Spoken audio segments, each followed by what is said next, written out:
Muy buenas noches, queridas y queridos tertuliantes. Bienvenidos a la tertulia del puente número 44. Como saben, el tercer jueves de cada mes, desde agosto del 2016, celebramos nuestras tertulias con temas que promueven y siembran en nuestras conciencias que hay alternativas a lo existente en nuestro país y en nuestra sociedad, y de que Puerto Rico puede ser diferente y tenemos el talento, los recursos y las habilidades para desarrollar en todas las áreas sociales y del quehacer humano alternativas que realmente nos beneficien en términos de equidad, justicia, igualdad, democratizar nuestra sociedad y la felicidad y la justicia económica también.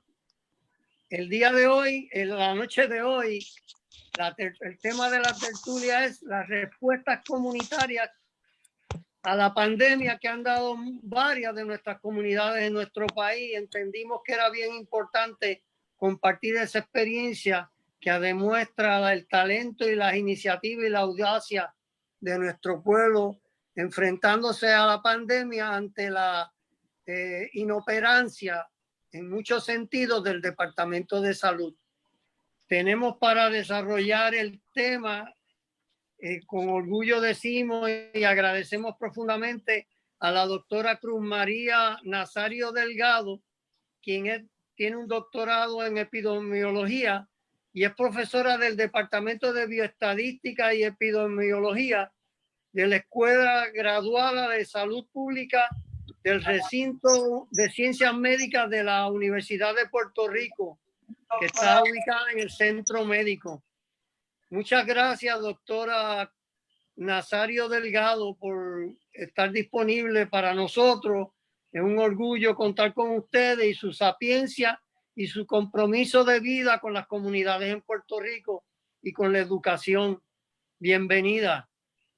Muchas gracias por la invitación, Salvador, y espero que esta noche podamos compartir con ustedes alguna de la información que es importante para Trujillo Alto y que también pues ha sido útil para otras comunidades como la nuestra. Comience, el micrófono es suyo.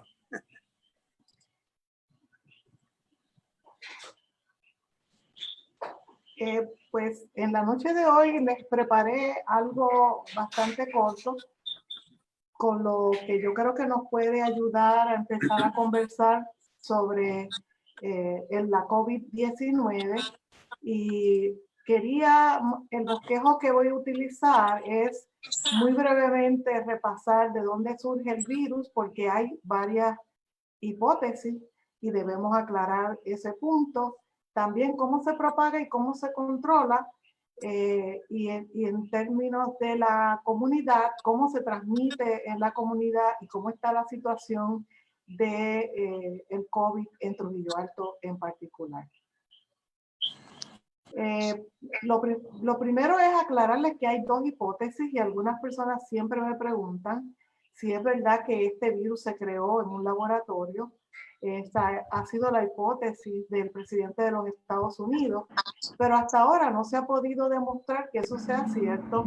Y la hipótesis que los científicos han podido corroborar es que sí se ha demostrado que este virus está presente en los animales que están en la selva, como los murciélagos y en el caso de la COVID-19, el pangolín. El problema es que nosotros, los seres humanos, hemos invadido los espacios de los animales de la selva. Hemos cortado sus árboles, hemos invadido sus hábitats, y entonces hemos estado acercándonos a los animales que tienen estos virus y que también en su sistema están protegidos para no enfermarse de estas enfermedades virales. Pero cuando nosotros los interrumpimos a ellos y nos metemos en su espacio, tenemos el problema de estar cerca a unos virus que no estamos nosotros protegidos. Y el pangolín en China, las escamas que ustedes ven ahí en la pantalla se usan para productos medicinales. Así que por eso nos hemos acercado a ese virus y tenemos ahora que lidiar con una pandemia como la que estamos observando. Y ahí tienen la cosecha de café de mi palito, el único que tengo. Así que vamos a hablar cómo es que nos contagiamos del virus. Ha habido mucha información de personas que incorrectamente piensan que este virus se puede pasar por el mosquito, que se puede provocar por consumir ciertos alimentos, pero en realidad lo que tenemos concretamente es que la forma en que se transmite es de persona a persona y se transmite a través de las gotas que salen de nuestra boca o de la nariz al estornudar, al toser, al hablar, al cantar o al gritar. Así que es esa la forma en que nos contagiamos con la COVID-19. Tenemos entonces que usar ese conocimiento para entonces establecer cómo nos vamos a proteger. Hasta ahora, la mejor forma de protegernos es utilizando la mascarilla. Y la mascarilla hay que usarla correctamente. Así que tenemos que aceptar el lema, yo me pongo la mascarilla para protegerte a ti y tú te pones la mascarilla para protegerme a mí. Como se ve en la ilustración, esa persona que está hablando sin una mascarilla está dispersando gotitas y en cada una de esas gotitas puede ir montado una partícula de ese virus que nos puede contagiar.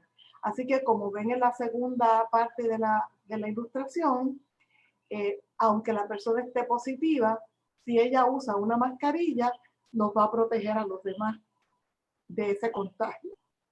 Así que lo importante es que nosotros no sabemos quién está contagiado, así que tenemos que aceptar que todos tenemos que usar la mascarilla. Yo no sé si yo estoy contagiada, así que si estoy frente a usted, debo ponerme la mascarilla para yo protegerlo. Es bien importante que la mascarilla se use correctamente para que funcione y nos proteja. La evidencia que hemos podido traerle a ustedes de que las mascarillas funcionan, ustedes ven en esa gráfica, en todos los países que están dentro de esa imagen roja, usted puede ver que son países donde han tenido unas tasas de infección por la COVID-19 bien altas, altísimas, en comparación con los países que están dentro del círculo azul, que son países que culturalmente usan la mascarilla. En Japón, culturalmente, si usted tiene catarro, usted no sale de su casa sin la mascarilla. Por lo tanto, fue muy fácil para estos países como Singapur, Hong Kong y Corea aceptar la recomendación de usar la mascarilla todo el tiempo. Porque a diferencia del catarro, que usted sabe cuando ya se siente mal, el 80% de las personas que tienen la COVID-19 no tienen síntomas, por lo tanto, no saben si están contagiados o no. Y esa es la importancia de usar las mascarillas por todo. Aunque usted no tenga síntomas, aunque no se sienta mal, use la mascarilla para protegerse, para proteger la comunidad. Y la segunda recomendación muy importante y que ha funcionado es mantener esa distancia de por lo menos 6 pies. Hay buena información, buena evidencia de que aunque una persona no esté usando la mascarilla, usted puede protegerse, aunque no completamente y no tan bien como si usara la mascarilla, si mantiene la distancia. Y eso nos lleva a pensar que sí podemos controlar esta enfermedad, que sí podemos evitar el contagiarnos, pero que tenemos que seguir las recomendaciones que han sido efectivas en muchos países y que han logrado controlar la epidemia sin necesidad de medicamentos o vacunas. Hay muchísimos países que solamente tienen casos esporádicos y que lo han hecho usando la mascarilla correctamente, no tocándose la nariz, la boca o los ojos, mantener el distanciamiento físico y lavarse las manos constantemente o lo más que usted pueda por lo menos 20 segundos con agua y jabón. Si no tiene agua y jabón, pues usar el hand sanitizer. Pero mientras pueda, mejor con agua y jabón. ¿Por qué? Porque ese virus tiene una capa grasosa que el agua y jabón lo destruye, le destruye esa capa y por lo tanto el virus muere. Esa es la importancia de utilizar el agua y el jabón. Y la próxima recomendación es que usted debe limpiar las superficies contaminadas. Al principio que estábamos más pendientes de que se limpiaran los carritos del supermercado, en todos los lugares que íbamos, las puertas hay que limpiarlas y usted debe tratar de cuando toca algún lugar como ese, pues tener el hand sanitizer para poder limpiarse de sus manos. El número 6 y el número 7 son bien importantes porque ha sido la controversia que estamos escuchando todos los días, si hay que abrir la economía, si hay que abrir los restaurantes, los bares, las iglesias. Y en términos generales, yo creo que sí que hay que abrir la economía. El problema es que nosotros tenemos que estar muy seguros de que a los lugares que vamos se están manteniendo esas recomendaciones de mantener la distancia entre las personas, de tener un aire acondicionado que circule y limpie ese aire y que el cupo de personas dentro de ese espacio cerrado sea lo mínimo posible para que las personas no estén muy cerca una de las otras. Así que si seguimos estas 7 recomendaciones, nosotros vamos a poder bajar la curva y controlar la pandemia. Pero cuando hablamos de pandemia, tenemos que saber cómo nosotros estamos en relación al resto del mundo. No somos los únicos que estamos sufriendo la enfermedad y como ustedes ven en el mapa, se llama pandemia porque hay casos en todos los países del mundo entero. Si solamente fuera en Puerto Rico, le llamaríamos la epidemia de la COVID-19. Cuando es en un solo país, se le llama epidemia, pero cuando hay muchos países involucrados, le llamamos pandemia. Y esta tabla que les preparé es para que veamos dónde estamos en Puerto Rico en relación a otros países en el mundo. Yo escogí algunos países para que podamos entender que Puerto Rico está en un momento muy crítico, que no podemos bajar la guardia, que tenemos que seguir las recomendaciones si queremos evitar el contagio mayor. Si ustedes ven ahí, el país que tiene el riesgo más grande de enfermar a la población es Brasil. Ahora mismo, en una sola semana, registraron casi 190,000 casos en una semana. Pero sin embargo, en Estados Unidos, en esa misma semana, ellos identificaron 700,000 casos nuevos. Y eso es muchísimas personas enfermas que eventualmente, si tienen otras condiciones, pueden morir por la enfermedad. Pero si nos vemos en esa última columna, vemos que nosotros tampoco estamos muy lejos de tener mucho riesgo. Y Puerto Rico en una sola semana registró 2,600 casos. Esto es contando con los casos por prueba molecular más los casos por prueba serológica, porque eso quiere decir que son todas las personas que en Puerto Rico en una semana dieron positivos por una prueba o por otra. Y si ustedes ven en esa gráfica, estamos con un riesgo mayor que otros países como Singapur, como Italia, como Japón, como Cuba, que está muy cerca de nosotros, y hasta muchísimo más alto que China. Así que estamos en un momento importante, en un momento crítico. En menos de 2 días tuvimos casi 40 muertes por la COVID-19. Hasta ahora tenemos 38,500 casos de personas que o tienen la enfermedad o la han tenido. Así que tenemos que entender toda esta información que sale diariamente, aunque puede ser confusa, aunque a veces está incompleta, porque si queremos cuidarnos, si queremos proteger a nuestros ciudadanos, a nuestras comunidades, tenemos que identificar qué información nos puede ser útil para así protegernos adecuadamente. En la página del Departamento de Salud que aparece ahí en pantalla, vemos que al día de ayer se habían registrado 588 muertes. Y yo les puedo decir que esas 588 muertes, usted las puede multiplicar por 10 y ese es el número real.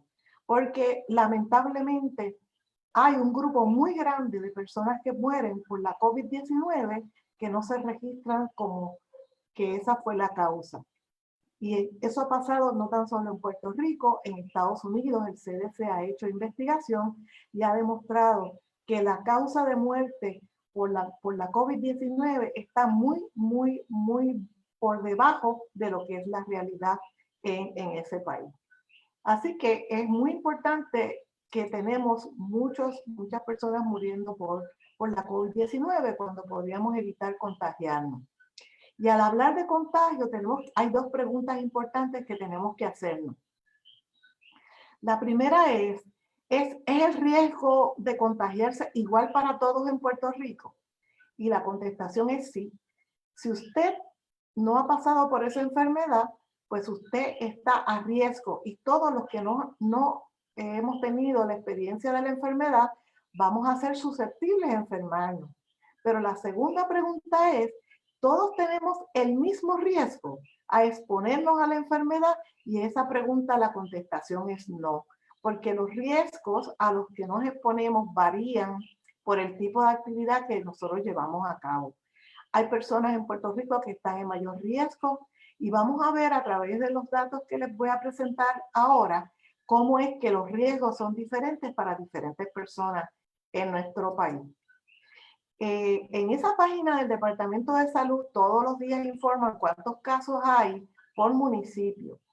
Y si ustedes ven en esa página, dice que Trujillo Alto ha tenido 458 casos confirmados por prueba molecular, y que eso representa el 2.5% de todas las pruebas moleculares positivas en Puerto Rico.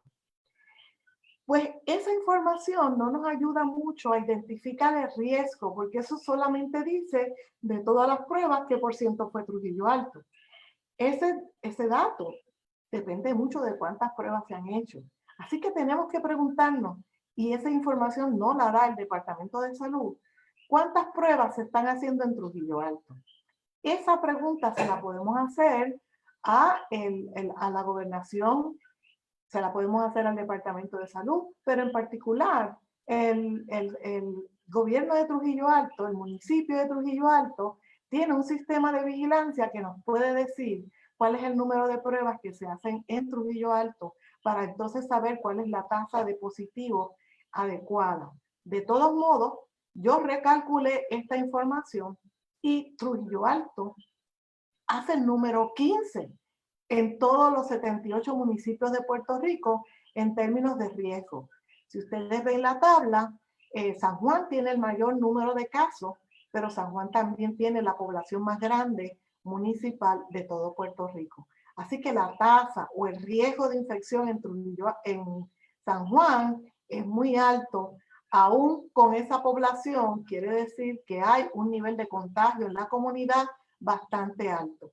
Pero calculando de esta forma, nosotros podemos comparar y eliminar ese efecto de una población muy grande. Así que lo que hacemos es una proporción y vemos que en cada uno de estos municipios que yo le he presentado, se calcula el número de casos positivos por PCR y cuál es la población de ese municipio para entonces estimar el riesgo o la tasa de infección, pero que sabemos que está muy por debajo de la realidad porque no se están haciendo todas las pruebas que deberíamos estar haciendo.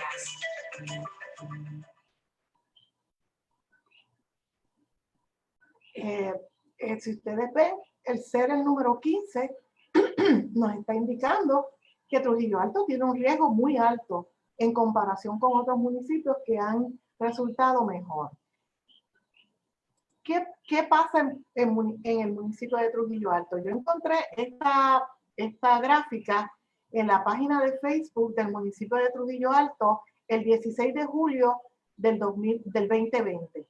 Y me pareció muy interesante porque el municipio establecía cuántos casos habían sido positivos por el tipo de prueba. Y vemos que en el barrio Cuevas, donde ustedes están, Salvador está en este momento, 12 casos habían sido positivos por prueba molecular y 43 casos por prueba serológica. Ese número puede ser importante, pero hay que conocer, y ese dato no lo pude conseguir, cuál es la población del barrio Cueva. Si ustedes tienen la información de la población por barrio y me la proveen, yo puedo calcular entonces el riesgo de contagio en cada uno de los barrios, que es una buena información para nosotros conocer cómo estamos trabajando con el contagio en cada uno de estos barrios. En la página del municipio de hoy encontré una distribución diferente. Eliminaron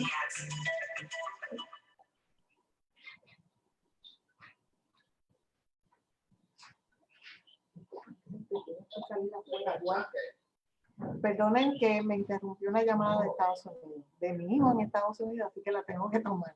Mi esposo la estaba contestando.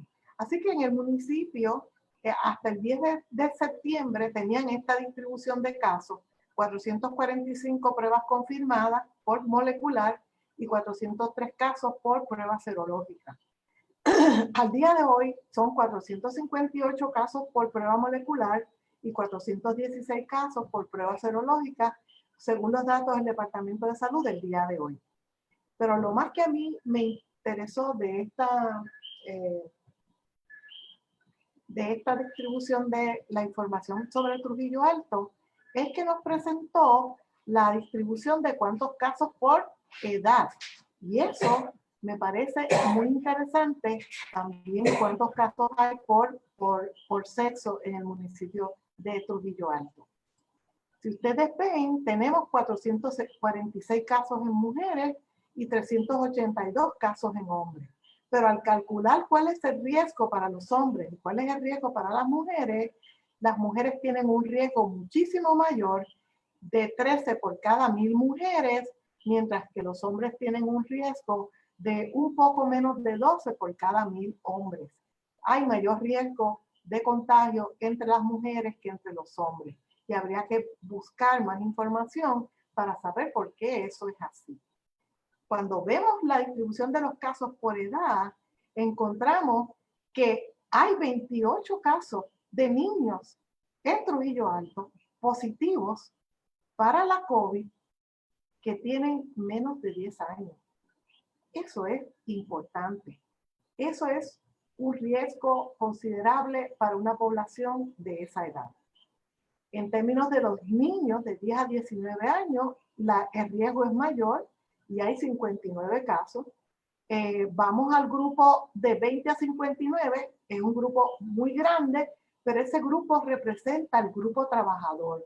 Y ese es el grupo que nos interesa en términos de ustedes como grupo comunitario. Podríamos identificar cuáles son las ocupaciones de estas personas que tienen positivo a la COVID, en dónde se contagiaron, cuáles son los riesgos que ellos están enfrentando cuando llegan a su casa.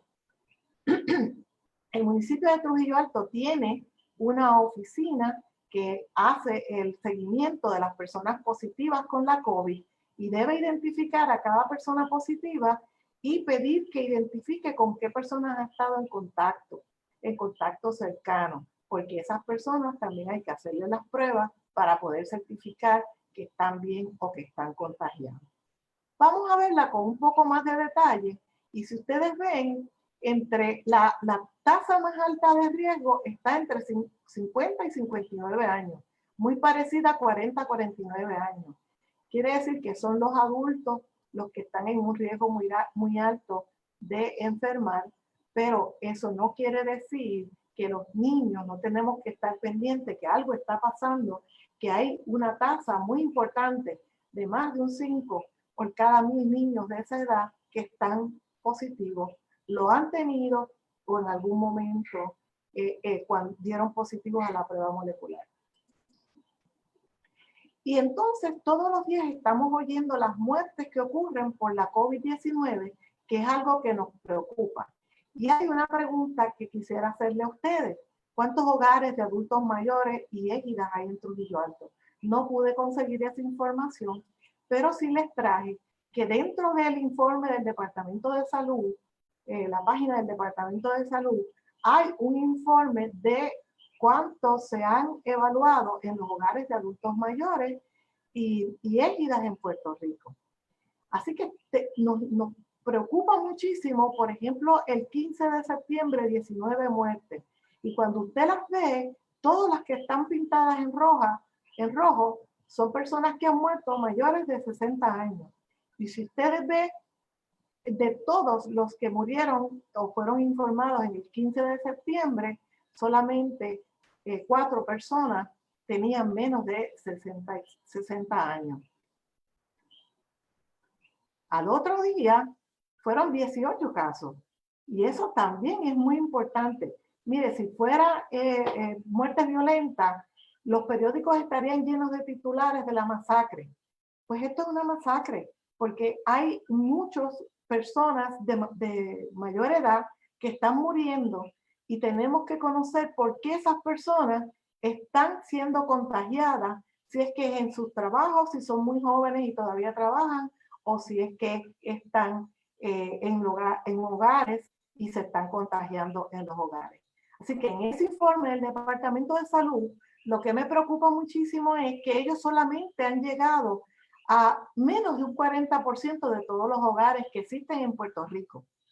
Y de ese 40%, ellos han identificado algo muy preocupante. Y es que de todas las muestras que han hecho en esos hogares, hay el 8.4% de los empleados de esos hogares de personas mayores de mayor edad que están positivos a la COVID-19 por prueba molecular. Estar positivo a la prueba molecular implica que está capaz de contagiar a otro. Y si esa persona es capaz de contagiar a otro, va a contagiar a su familia, pero también va a contagiar a esos envejecientes que está, con los que está trabajando. En los ancianos, en los residentes, el porcentaje de positividad es todavía más alto, es casi un 11% de residentes en hogares de ancianos que no se están contagiando en los chinchorros, ni en las salidas de los bares, ni los restaurantes, se están contagiando dentro de su hogar, que debería estar seguro y debería ser libre de contagio. Así que, ¿dónde estamos? Estamos en una situación crítica, no podemos bajar la guardia, tenemos que cuidar y proteger la comunidad donde vivimos y lo podemos hacer si seguimos las recomendaciones que ya hemos discutido y que sí han demostrado que son capaces de disminuir el riesgo en las comunidades y en los países. Nosotros hemos trabajado con algunas comunidades que están intentando evitar o proteger a las personas envejecientes, a las personas que están sin algún tipo de ayuda por familiares. Y les puedo hablar del proyecto en el barrio Arena, en Guánica. Es un grupo comunitario que se ha dado la tarea de hacer pruebas, de llevarle alimentos a las personas que han dado positivo, de llevarlos a hacerse las pruebas si no tienen no tienen vehículos, y en su comunidad pues son muy activos en identificar quién pueda estar positivo y quién pueda necesitar ayuda para que esa persona se quede en su casa y no contagie a otras personas. Y esa comunidad está organizada desde los temblores. Ellos fueron afectados muy fuertemente por los temblores y sufrieron grandes pérdidas de las casas. Por lo tanto, había una comunidad que estaba refugiada. Y si ustedes pues saben, los refugios pueden ser un lugar de contagio importante. Así que una de las cosas que han hecho también como grupo comunitario es identificar formas de construir casas o de buscarle casas que sean seguras a esas personas que perdieron su vivienda. Así que aquí me detengo y podemos abrir los micrófonos para que ustedes hagan las preguntas que quieran hacer.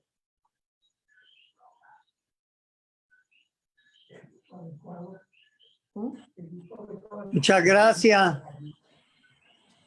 Muchas gracias, doctora. Bien esclarecedor toda la información que de seguro espero que motive a a comentarios y preguntas.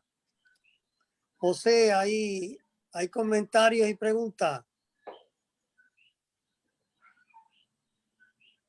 José está apagado. Hola. Hola. ¿Me escucho ahora? Sí. Sí. Sí, hay varias preguntas pero en el Facebook Live de nosotros. Una de las primeras es que si las personas diagnosticadas hace poco más de un mes con COVID, con síntomas leves, ahora sin síntomas, pero siguen saliendo positivos, que si esa persona es contagiosa en estos momentos. Depende de qué prueba se hizo. Si la persona se hizo una prueba molecular, la prueba molecular lo que indica es que la persona es capaz de contagiar porque todavía tiene el virus activo en el tejido de la boca, de la nariz, de la garganta y posiblemente en los pulmones y hasta en otros órganos. Si la prueba que la persona se hizo es molecular y sigue dando positivo por una prueba molecular, pues hay una alta posibilidad de que sí la persona pueda contagiar a otras personas. Si la prueba que se hizo fue una prueba serológica, después de 2 o 3 semanas, la prueba serológica puede seguir dando positivo, pero no implica que la persona pueda contagiar, porque la prueba serológica lo que quiere decir es que usted estuvo expuesto al virus, su cuerpo, su sistema inmunológico reaccionó, desarrolló una serie de proteínas que lo van a proteger y a desarrollar todos los anticuerpos que necesita para que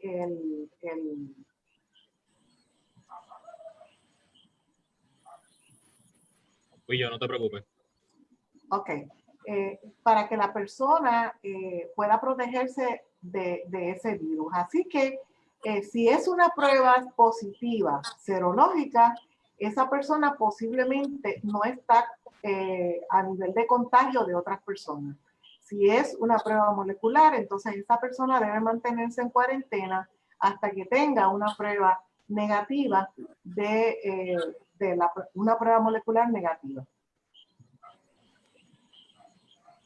También hay una persona que nos escribe y nos pregunta de cómo es posible que se cuenten casos por pruebas que no necesariamente dan positivo a infección o enfermedad al COVID-19. Hay dos formas de contar en este caso. Y las pruebas se usan para hacer análisis diferentes. La prueba molecular es la que se usa para saber cuántas personas son capaces de contagiar, cuántas personas están positivas al virus, está el virus activo y esa persona hay que aislarla en su casa por lo menos 14 días y hay que identificar a sus contactos y a esos contactos, si dan positivos, también aislarlos. Esa es la prueba molecular. La prueba serológica nos dice que algún momento esa persona estuvo positivo. Así que si nosotros queremos saber cuántas personas hay positivas ahora o hace algunas semanas, tenemos que utilizar la prueba serológica porque esa es la cantidad de personas que están en la comunidad que o han tenido la COVID-19 o en este momento la tienen. Por eso es que utilizamos la combinación de las dos pruebas para hablar del nivel de contagio comunitario. Personas que ahora la tienen y personas que lo han tenido. Si queremos hablar de personas que son capaces de contagiar, solamente debemos utilizar las pruebas moleculares. Otra pregunta que nos hacen es el por qué no se investiga la relación de la vacuna de la influenza con la manifestación de síntomas del COVID. Son dos virus completamente diferentes.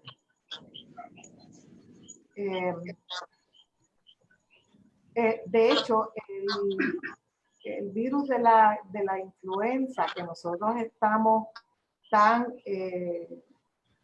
expuestos todos los años, cambia. Todos los años hay cepas diferentes de ese virus y por eso es que la vacuna para influenza todos los años cambia y le dicen a usted que se tiene que vacunar cada año porque esas vacunas se hacen con las cepas de virus que han estado circulando en Estados Unidos el año anterior. Así que es un virus diferente al virus de la COVID-19. La COVID-19 es un coronavirus y los coronavirus incluyen hasta los catarros comunes, pero son muy diferentes, son primos, pero no son idénticos. Así que la vacuna de la influenza no puede atacar el virus de la COVID-19 porque son dos virus diferentes. De hecho, hay mucha investigación de vacunas que se intentaron establecer para otros coronavirus como el SARS y el MERS. Ok. Entonces, otra pregunta que nos hacen es que si usted puede abundar sobre la posibilidad de contagio en las playas. Muy buena pregunta. Todo depende cómo sean los grupitos. La playa es un lugar abierto, es un lugar donde el aire circula. No se ha encontrado el virus en el agua del mar. Se ha encontrado el virus en agua potable, pero no en el mar.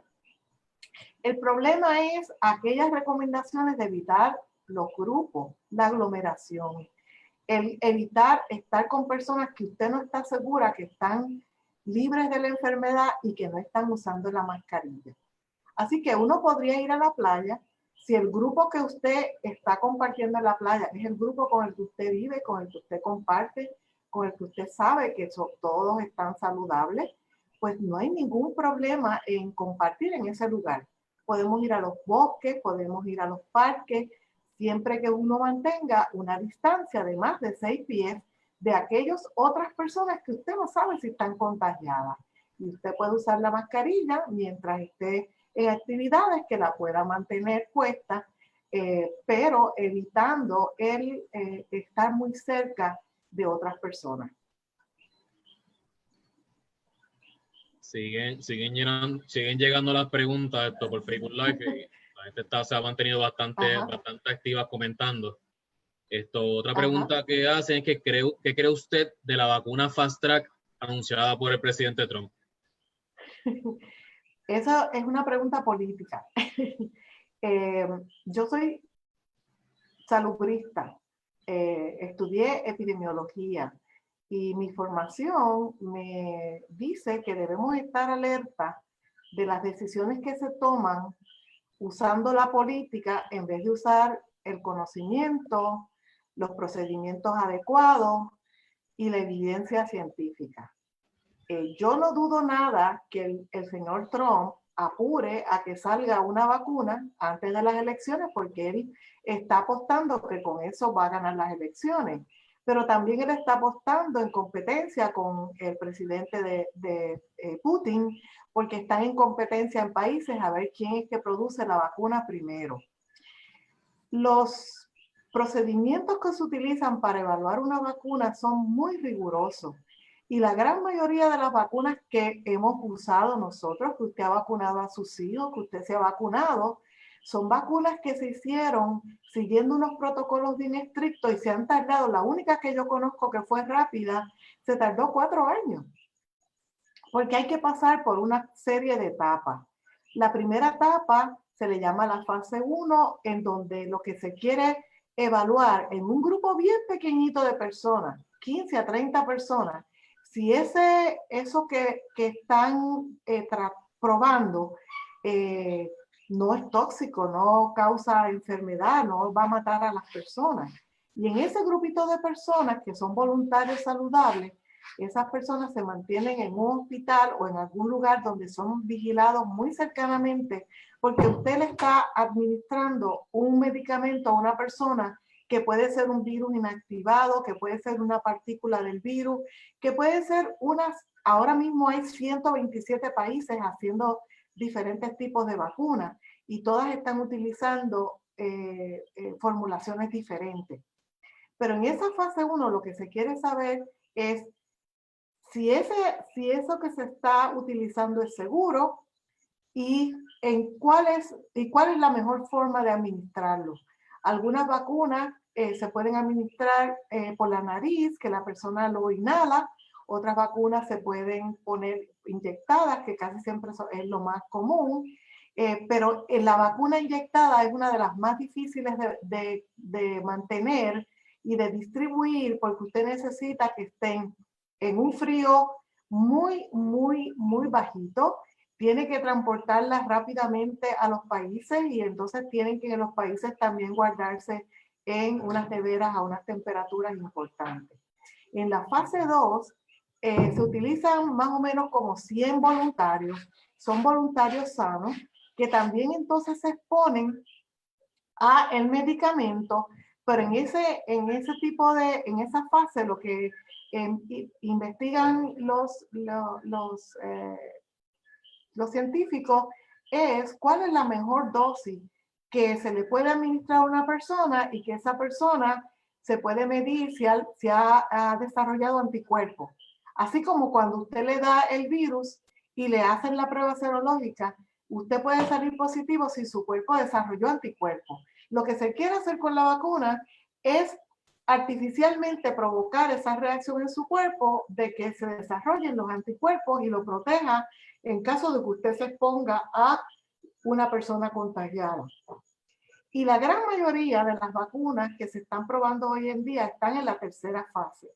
Esa tercera fase requiere miles de personas, son miles de voluntarios.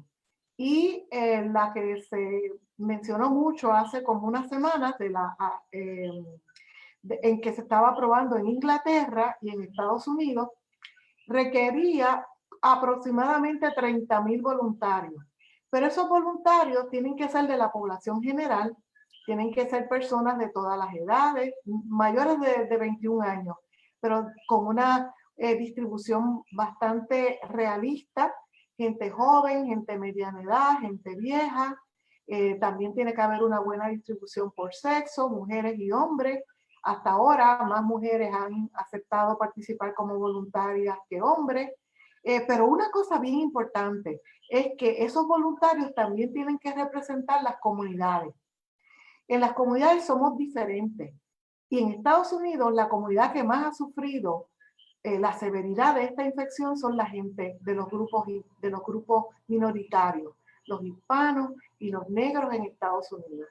Por lo tanto, si nosotros queremos saber si esa vacuna es verdaderamente eficiente, en esa fase 3 deberían participar personas de todos los grupos representativos en ese país para entonces, al evaluar cuán eficiente es en esa vacuna, sepamos que protege igual a todo el mundo.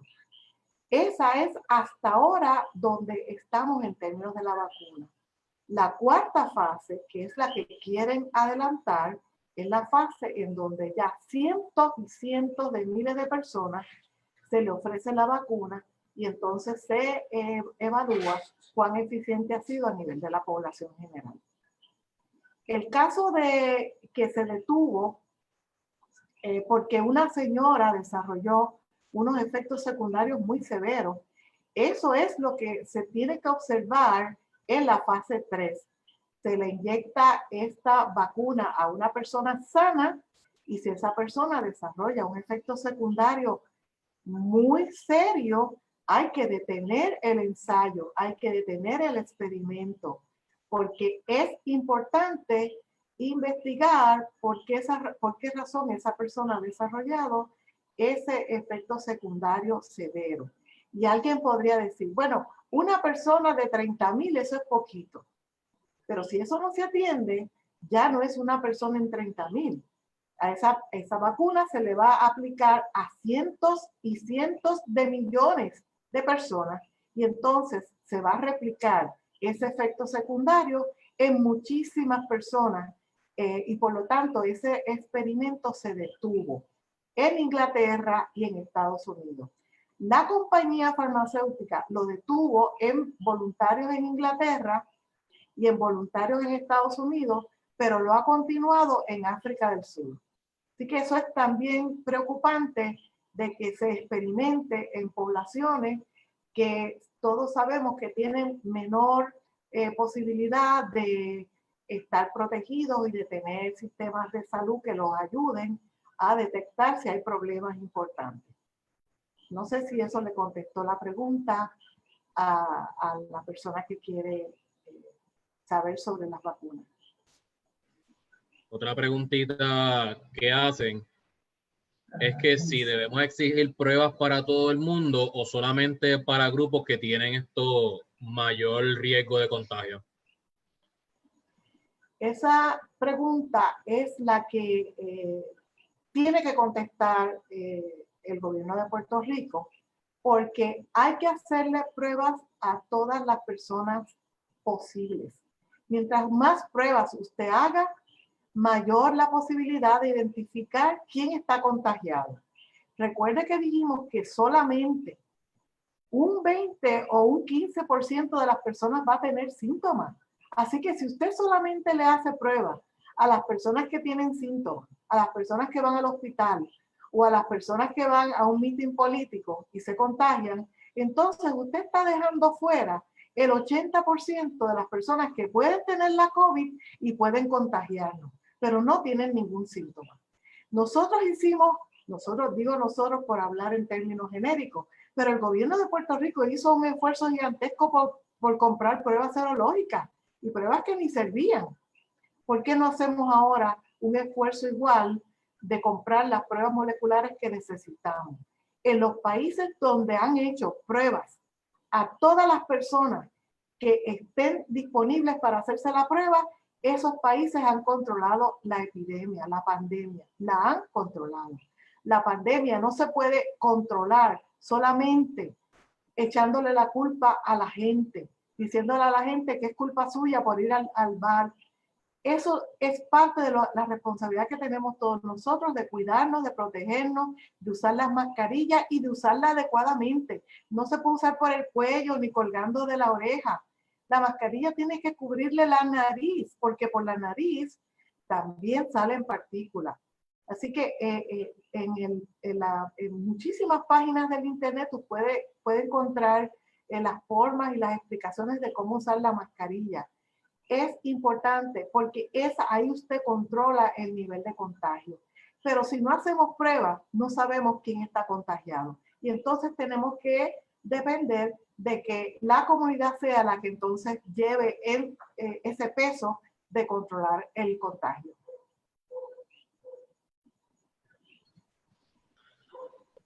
Otras preguntas que nos hacen es que si ir al gimnasio con mascarilla más el distanciamiento es seguro y según las medidas tomadas hasta el momento y el comportamiento de las personas, ¿para cuándo se podría ver una disminución en los casos, ¿verdad? Según su opinión.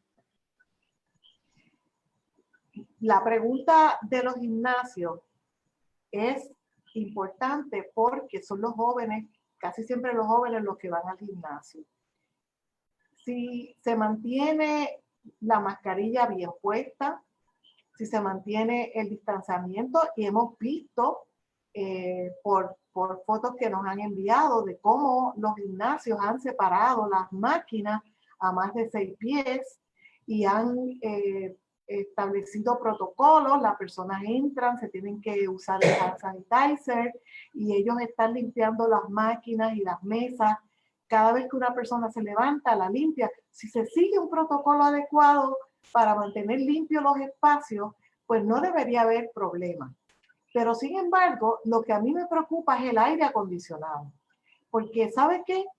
El hacer ejercicio y quitarse la mascarilla va a provocar que esas gotas que puedan tener algún virus se queden suspendidas en el aire.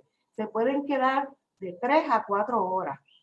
Así que cuando el aire acondicionado no ventila, o sea, no entra aire limpio cada cierto tiempo, esas partículas de saliva con virus vivo son capaces de contagiar a otras personas que la puedan respirar, que la puedan tocar si es que están en una superficie y luego tocarse la cara o la nariz o la boca. Así que los gimnasios podrían ser lugares buenos para que los jóvenes puedan hacer sus ejercicios siempre y cuando se cumplan con esos criterios que saben que los van a proteger. Los jóvenes en muchas ocasiones pueden contagiarse y no necesariamente se van a enfermar, pero van a llegar a sus casas y van entonces a contagiar a sus familiares que a lo mejor no son tan jóvenes y sí entonces están en mayor riesgo de que si se contagian, entonces puedan tener una enfermedad severa con hospitalizaciones y todo lo que quisiéramos evitar. Pero no podemos hacer una evaluación a todos los gimnasios. Yo creo que usted, si va a ir al gimnasio, primero pregunte, ¿cuál es el protocolo de limpieza en este gimnasio? Porque yo me quiero proteger y quiero proteger a mi familia. ¿Cuántas veces usted limpia la superficie? ¿La limpian cada vez que alguien se mueve de máquina? ¿Cuántas veces ustedes han limpiado este aire acondicionado? Hay formas de higienizar el aire acondicionado y hay compañías que se dedican a eso. Y hay muchas formas de poner sistemas que ese aire esté limpio. Así que si se quieren abrir su negocio, deberían cumplir con todos esos requisitos y así los jóvenes podrían ir al gimnasio con un riesgo muy pequeño de contraer el virus. No recuerdo la última parte de la pregunta. Sí, era otra pregunta y decía que si según las medidas tomadas hasta el momento y el comportamiento de las personas, que según su opinión, ¿para cuándo se podría ver una disminución en los casos? Es una pregunta difícil de contestar porque nosotros no sabemos cuál es el nivel de contagio en las comunidades. Porque hemos visto actividades que son el tipo de actividad que promueve el contagio y la propagación del virus.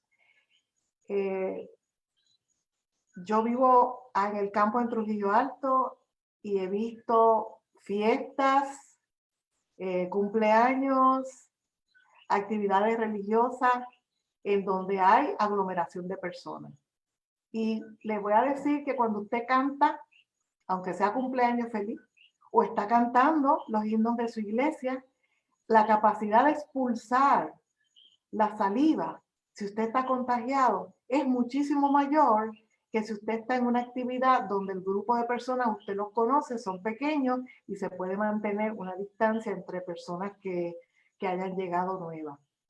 Muy difícil de saber cuándo nos vamos a liberar de esta enfermedad. Yo creo que va a seguir por mucho tiempo porque hemos visto lamentablemente que no se están haciendo las pruebas suficientes y que en la comunidad no estamos siguiendo las recomendaciones para protegernos. Si queremos eliminar la COVID-19, el gobierno tiene que hacer pruebas, identificar al que está contagiado y aislarlo, y la comunidad tiene que seguir las recomendaciones que han disminuido el contagio en muchísimos otros países.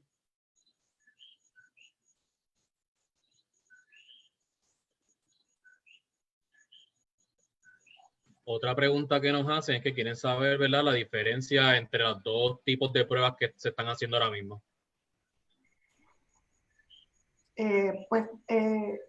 Hace un ratito les expliqué que son básicamente, hasta ahora se usan dos pruebas. La prueba que se hace en la sangre, que puede ser por un tubito de sangre o puede ser un pinchazo en un dedo, se llaman las pruebas serológicas o las pruebas rápidas. Esta prueba, en más o menos 15 a 20 minutos, le puede decir si usted estuvo contagiado. Esa prueba le va a dar negativo si todavía, aunque usted se haya contagiado, su cuerpo no ha desarrollado los anticuerpos necesarios. Por eso es que cuando usted se va a hacer una prueba, le van a preguntar cuándo usted estuvo con alguna persona que ha sido positiva o que usted crea que haya sido positiva. Porque si no han pasado al menos 5 o 6 días, esa prueba va a dar negativo y falsamente usted puede creer que no tiene problema, que no hay contagio, y en realidad lo que pasa es que todavía su cuerpo no ha desarrollado los anticuerpos para que la prueba lo pueda medir. La prueba mide dos tipos de anticuerpos.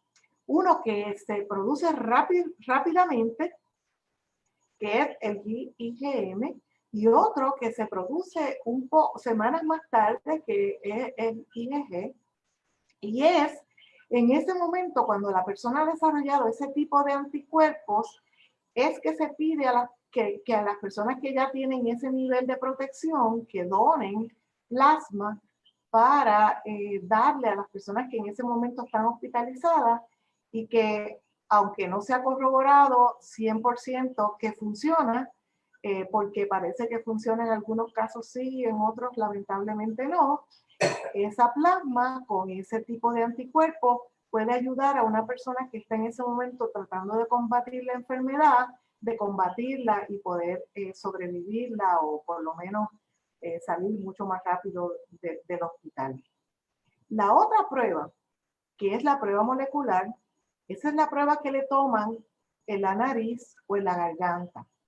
Y yo vi en la página de ustedes, de las tertulias del puente, un video excelente, pero súper bueno, lo deben mirar, de cómo es que se debe tomar correctamente la prueba, la muestra para la prueba molecular.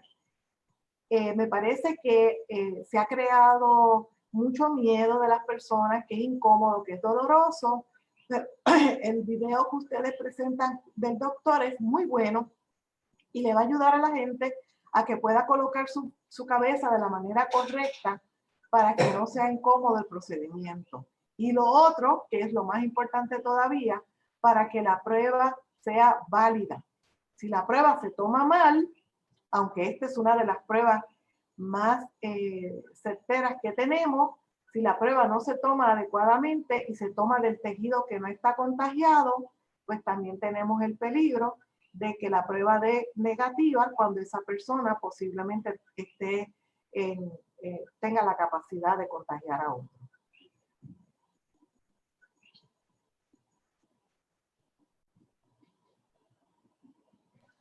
Varias personas han preguntado, ¿verdad? Y han pedido que dé su opinión sobre el sistema de rastreo ahora mismo en Puerto Rico.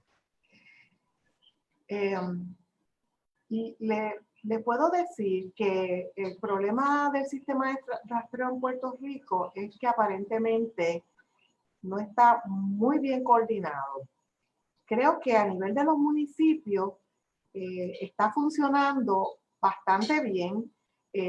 Por lo que he podido escuchar en algunos municipios, el sistema funciona perfectamente y la evidencia que tenemos es que yo hago estos cálculos que le presenté a ustedes hace un rato en términos de cuál es la tasa de infección por municipio y he podido identificar municipios que en meses no han aumentado el número de casos. ¿Cómo se hace eso?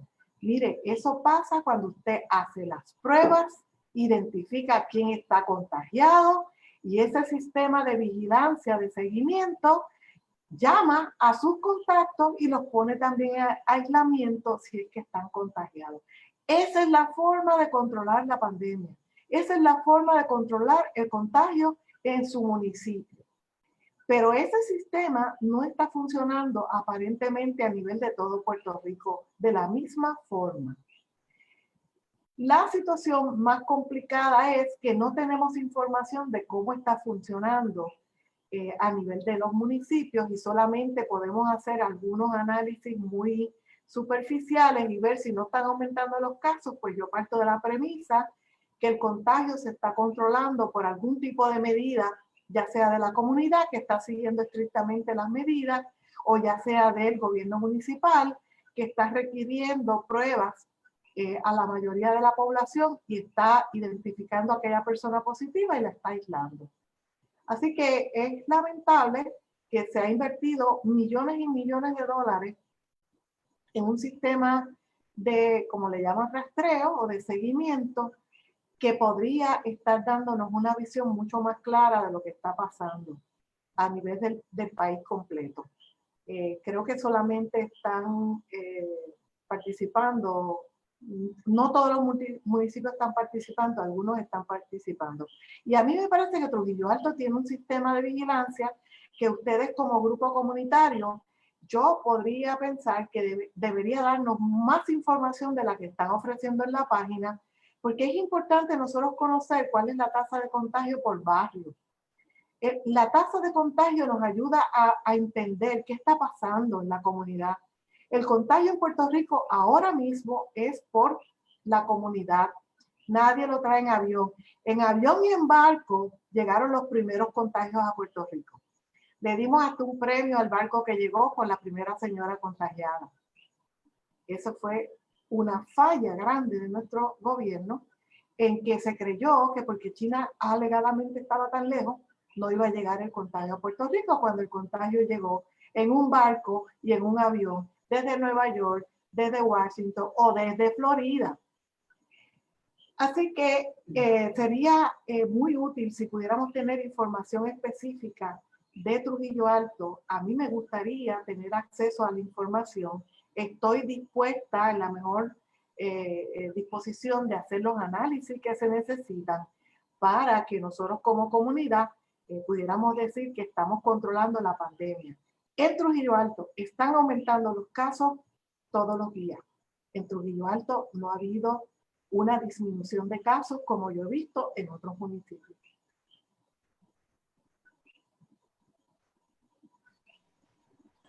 Le quería preguntar, doctora, perdón.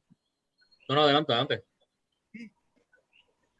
Quería preguntarle, doctora, ¿cómo usted evalúa la experiencia de la comunidad Arenas en Guánica con las medidas que organizadamente como comunidad han tomado? ¿Hay una diferencia cualitativa? Yo creo que el barrio Arena ha dado un paso al frente importantísimo. De ellos estaban organizados antes de que el Departamento de Salud organizara estos sistemas de rastreo a nivel municipal. Ya ellos se habían organizado, ya ellos estaban actuando. O sea, ya ellos estaban en su comunidad, habían identificado las casas, sabían cuál era la distribución de edad en esas casas, sabían en qué casas estaban los viejos, sabían en qué casa había personas que iban a trabajar, que estaban saliendo de su casa a enfrentarse al virus porque tenían que ir a trabajar o en una fábrica o tenían que ir a trabajar en un supermercado o en una gasolinera. Y ellos, como grupo comunitario, identificaron a esas personas y le ofrecieron a esas personas hacerle pruebas moleculares. Han tenido dificultades como todos los municipios, porque el conseguir las pruebas moleculares está bastante complicado. Mire, y no es porque no existan pruebas, es porque se están controlando el tipo de pruebas que se están haciendo de una forma muy arbitraria. Nosotros hace un par de semanas tuvimos la experiencia de tener que ir a buscar un laboratorio que nos hiciera una prueba molecular. Pues las contestaciones fueron muy diferentes y los laboratorios nos dijeron en un caso, no tenemos pruebas, no podemos hacer pruebas porque la población ha abusado de las pruebas. Eso es un insulto, porque ninguna población ha abusado de ninguna prueba porque no nos las podemos hacer si no hay una certificación médica y una razón justificada para hacerla. Otro laboratorio nos dijo, sí, yo tengo pruebas, montones, pero no puedo hacer pruebas porque el laboratorio de referencia solamente me recibe 5 pruebas al día. Así que algo hay, alegadamente sí hay suficientes pruebas, pero de alguna forma se controla la cantidad de pruebas que se está haciendo.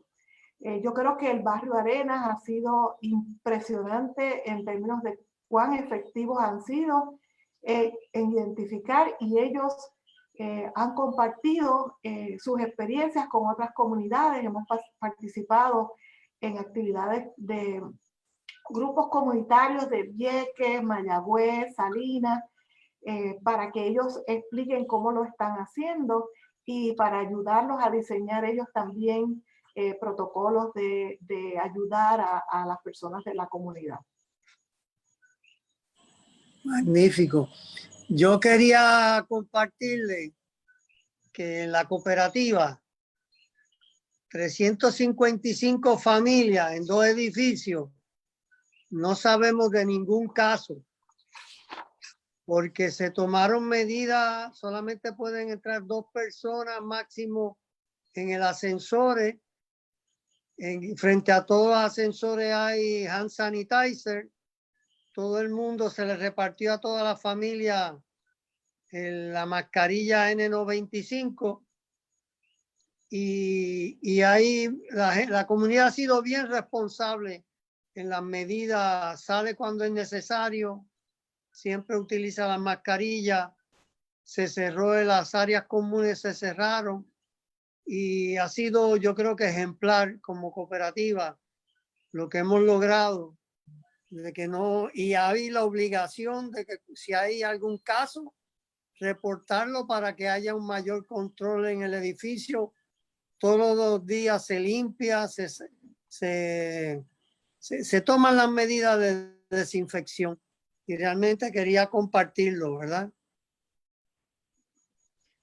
Pues yo lo felicito y creo que ese tipo de iniciativa podría replicarse en otros lugares, así que yo los exhorto a que hagan como hizo Barrio Arenas. Ellos invitaron a reuniones de diferentes comunidades, hicieron así también por internet, hicieron unos conversatorios y fue muy bueno porque recuerdo de una persona, líder comunitario, que preguntó cómo manejar una situación que él estaba observando en un supermercado y los mismos líderes de otras comunidades le dijeron, debe hacer X o Y cosas entre hablar con el gerente de ese supermercado que no estaban limpiando los carritos, hasta hacer una denuncia a OSHA, que es la organización que debe proteger a los trabajadores. Porque si nosotros estamos preocupados por nosotros, imagínense los trabajadores, usted va al supermercado y a lo mejor sale en menos de 45 minutos, pero usted tiene un trabajador de un supermercado que va a estar ahí 8 horas trabajando y se va a estar exponiendo a cientos de personas que van a entrar al supermercado y que no sabemos si esas personas están contagiadas o no. Así que en ese conversatorio pues se sugirieron también que se hicieran denuncias para que se asegurara que los trabajadores de ese supermercado estaban protegidos.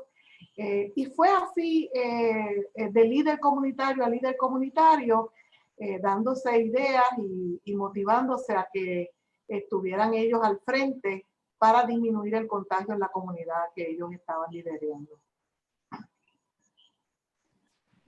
Para ir terminando la ronda de preguntas, 2 preguntitas rapiditos. ¿Por qué el uso de mascarilla, de la distancia, si se están usando las mascarillas adecuadamente? Y la última pregunta es que ¿qué se está haciendo o qué se puede hacer con aquellas poblaciones o barrios que son más remotos donde aún no se ha llegado a hacer pruebas del COVID-19? Como solamente la están haciendo las personas que tienen síntomas en los hospitales, ¿qué se está haciendo, qué se puede hacer para esas comunidades que son más lejanas? 2 preguntas.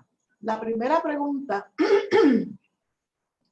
lo de la distancia de 6 pies es lo mínimo que se debe seguir. Lo que sucede es que es bien poco práctico uno mantener, digamos, 10 pies de distancia. Así que se dice por lo menos 6 pies de distancia, porque las gotitas de saliva más o menos llegan hasta esa distancia. Aún con las mascarillas, eso no es 100% efectivo de evitar. Ustedes vieron la figura, la ilustración que yo les presenté al principio de la presentación y se ve que las mascarillas por las mascarillas pueden pasar gotitas. Así que si usted mantiene la distancia y también usa la mascarilla, está doblemente protegido y minimiza el riesgo que puede correrse. Así que en las casas nos quitamos las mascarillas porque pensamos que todos los que estamos en la casa tenemos el mismo nivel de riesgo, nos hemos protegido, nos lavamos las manos, todas las reglas de higiene, y así como nos explicó Salvador en su cooperativa, pues se aseguran de que todo el mundo siga con las reglas de distanciamiento, y el hecho de establecer que solamente 2 personas por elevador, pues eso es una garantía de que no hay muchas personas dentro de ese lugar cerrado, pero también las personas deben tener la mascarilla bien puesta, encima de la nariz y llegando hasta la barbilla. Así que si seguimos con esas dos reglas, no hay por qué decir o me pongo la mascarilla o estoy a 6 pies de distancia. No hay ningún problema usar las dos y nos protegemos mejor. La segunda pregunta, nosotros deberíamos estar haciendo pruebas en todos los lugares de Puerto Rico, porque en todos los lugares de Puerto Rico, aunque sean remotos, viven personas que van a trabajar a otros lugares que no son remotos. Y por ejemplo, yo he visto que en Maricao, que eso está lejísimo, bien remoto, y que la población está bien dispersa en el área, en la zona rural, aún así, ahí hay una tasa de contagio alta. ¿Y cómo es que se da esa tasa de contagio en un municipio tan remoto que la gente vive tan lejos una de las otras? Yo creo que la explicación está en que son las personas que salen a trabajar, por ejemplo, si vive en Maricao y va a trabajar, no sé, a Mayagüez o a cualquiera otra de los municipios que tienen mucho más negocio, que tienen industria, pues esa persona se puede contagiar en su nivel en su lugar de trabajo o al salir del trabajo, ir a un restaurante y comer en un restaurante. Y entonces llega a su comunidad y ahí ocurre ese contagio. No hay ninguna razón por qué no se hagan pruebas en Puerto Rico. El Departamento de Salud tiene la capacidad para comprar esas pruebas, la debe comprar y debemos exigir que se hagan a la mayor cantidad de personas posible. Si es que queremos evitar que se siga propagando de la manera que se está propagando a nivel comunitario. Bueno, ahora mismo ya no hay más preguntas en el tintero. Está el compañero Eugenio Zabalad por ahí, si quiere comentar o hacer una pregunta. Antes del cierre. Exacto. Eugenio se apagó. Pues yo creo, Bueno, doctora, que ha sido extraordinaria y bien aleccionadora todo el conocimiento y que nos ha compartido usted de su sapiencia y de la sapiencia de nuestro pueblo, la inteligencia y la capacidad de nuestro pueblo que ha demostrado décadas por siglos de que una identidad nuestra que nos permite siempre lograr superar escollos, retos en nuestra vida colectiva, ¿verdad? Y siempre hemos sacado la cara y hemos logrado superar situaciones, más en estos últimos tiempos, huracanes, terremotos, pandemia, y nuestro pueblo ha demostrado su capacidad de enfrentar todo eso con su inteligencia y su creatividad y su solidaridad y su amor, que hay un sentido de comunidad, ¿verdad? De pertenencia, que es una herramienta, un recurso bien valioso siempre que nos ha mantenido a flote como país, como sociedad, como nación. Así que le agradecemos mucho su aporte, su enseñanza. Yo creo que hoy hemos sembrado mucho conocimiento, mucha información. Hemos elevado nuestra conciencia de pueblo hoy con tanta información valiosa que nos ha compartido usted y a través de los comentarios y observaciones de las tertuliantes y los tertuliantes en la noche de hoy, que la participación, como veo, ha sido extraordinaria y muy agradecido. Y resta decirle que la próxima tertulia es el tercer jueves de octubre, que es el 16 de octubre. Así que están invitadas e invitados a seguir participando y contribuyendo con la experiencia de vida que cada uno y cada uno de nosotros acumula en nuestras vidas, acumulamos en nuestras vidas. Y esa es parte de la reflexión valiosa, compartir esa reflexión de vida, ese conocimiento que cada una y cada uno de nosotros acumulamos, ¿verdad? Y podemos compartirlo aquí en las tertulias. Muy agradecida, doctora. De nuevo, un aplauso virtual para usted. Un aplauso. Gracias, Todas, Salvador, por todas. esas palabras. Gracias, Salvador, por esas palabras. Y lo último que me queda por decirle es que nosotros aprendemos mucho de las comunidades. Yo creo que esa ha sido la mayor enseñanza de la capacidad que tiene la comunidad para imponerse. Y el mejor ejemplo que tenemos fue Vieques, y fue la labor de la Correcto. comunidad la que logró tan importante evento como sacar a la Marina de esa isla municipio, y de ahí en adelante yo creo que las comunidades han sido las que han sacado la cara por muchísimas de las situaciones en nuestro país, y son ejemplos y seguirán siendo ejemplos de cómo, si nos unimos como comunidad, podemos mejorar nuestro sistema y salir adelante. Así que gracias por la invitación. Muchas gracias, un aplauso. Aplauso a usted y a los tertuliantes. Buenas noches. Buenas noches.